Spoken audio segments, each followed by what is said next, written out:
কথা বলি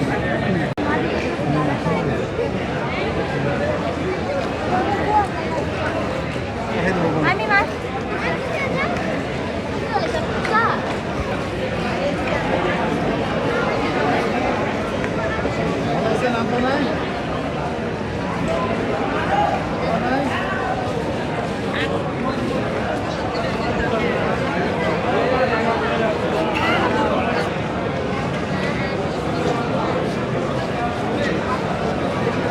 আজকে যেখানে দাঁড়িয়ে কথা বলছি, এই মহান নেতা শুধু বাংলাদেশের সীমাবদ্ধ মহান নেতা নয়, বিশ্ব নেতা, বিশ্ব নেত্রীর মাজারে দাঁড়িয়ে কথা বলছি।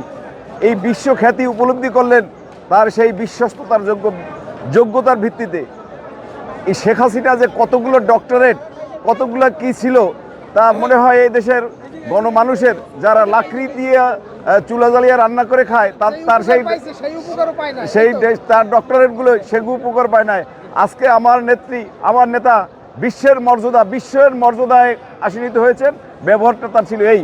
আর বিশেষ করে ম্যাডাম জিয়ার ব্যবহার, বংশের ব্যবহার, তারেক রহমানের ব্যবহার সম্পর্কে মাওলানা মামুনুল হক বিশেষভাবে ব্যাখ্যা দিয়ে বলেছেন যে ম্যাডাম জিয়া কাউকে কখনো কোনো কটাক্ষ করে এক কঠিন সময়েও একবার উচ্চারণ করে বলে নাই, যে কারণে এ দিয়ে আপনারা বুঝতে পারবেন। আমার কাছে কিছু শুনবেন যে ম্যাডাম জিয়ার ব্যবহার সম্পর্কে মাওলানা মামুনুল হক বিশেষভাবে বলেছেন। ইহা দিয়ে আপনারা প্রমাণিত, জাতি প্রমাণিত, বিশ্বব্যাপী প্রমাণিত যে আচরণ কি, আচরণ কাকে বলে, কত প্রকার উহা কী তা তারেক রহমান দেখিয়ে দিয়েছেন। এবং ম্যাডাম জিয়া যিনি আজকের শাহাদাত বরণ করেছেন এবং তাকে সুকৌশলে এই পৃথিবী থেকে সরিয়ে দেওয়া হয়েছে, এটি পরবর্তীতে আপনারা জানবেন এবং জাতি বা বিশ্বব্যাপী দেখবে। তা আমরা হারিয়েছি বিশ্ব নেত্রীকে, বিশ্ব নেতাকে। আমরা আশা করি তারেক রহমানের নেতৃত্বে আগামী দিনের বাংলাদেশ হবে। তারেক রহমানের কথা হলো একটি, দুর্নীতি জিরো টলারেন্স সকল ক্ষেত্রে।